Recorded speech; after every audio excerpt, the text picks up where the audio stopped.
Coming up tonight on YCU, a three-car accident in Charlestown sends one to the hospital. Find out how a bag of Cheetos led to an arrest.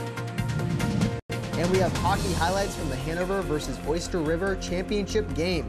With more news, sports, and weather, stay tuned. It's time for YCU, your local view. Now, your daily digest of the Dartmouth Lake Sunapee region and central Vermont. News, sports, weather, public affairs, and all that's happening in our area. The news on YCU, your local view. Hi, Dave Carmichael here with you on YCU.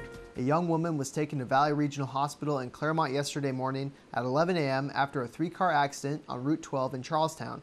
Officers found 3 cars with heavy damage, though no serious injuries. The situation could have been a lot worse if not for the help of 3 drivers who decided to stop. 2 nurses and a retired EMT stopped at the scene of the accident to offer help with the victims. 81-year-old John Pellerin turned into the park intersection of the southbound lane on Route 12. Pellerin's car turned into the path of 21-year-old Chelsea Chapman, causing her to spin into the oncoming path of a 2012 Jeep driven by 58-year-old Cherie Nelson. Chapman and Nelson's cars collided, sending both vehicles off into the embankment on the east side of Route 12.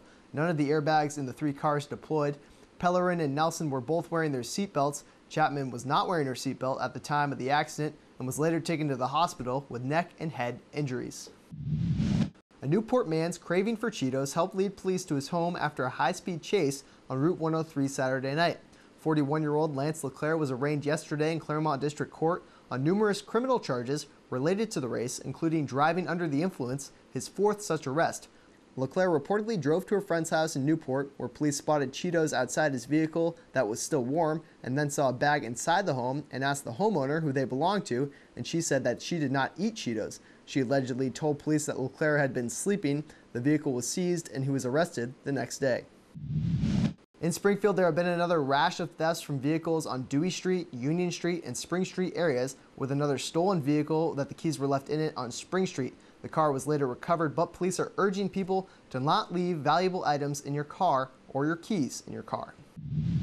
Part of Dartmouth College has been entitled a new National Historic Landmark. The Epic American Civilization murals by Jose Clemente Orozco were among 13 new landmarks announced Monday.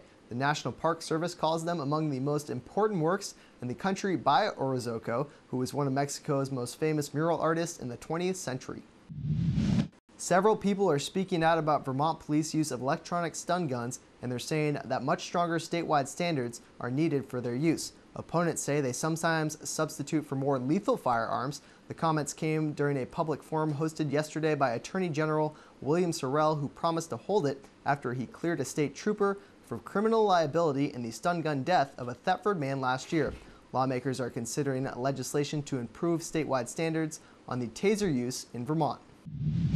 Gas prices have fallen a bit more in New Hampshire over the past week. The average retail price of gasoline fell 3.1 cents, averaging to $3.67 on Sunday. The national average went down 3.2 cents per gallon to $3.66. The website gasbuddy.com says prices in New Hampshire there were 2.7 cents lower compared to the same time a year ago, a penny higher than a month ago. The national average for a gallon is 8.8 cents per gallon lower than a year ago and 10.2 cents per gallon higher than a month ago. After the break, we'll get a taste of the Three Tomatoes Trattoria in Lebanon. The YCU News continues in a moment.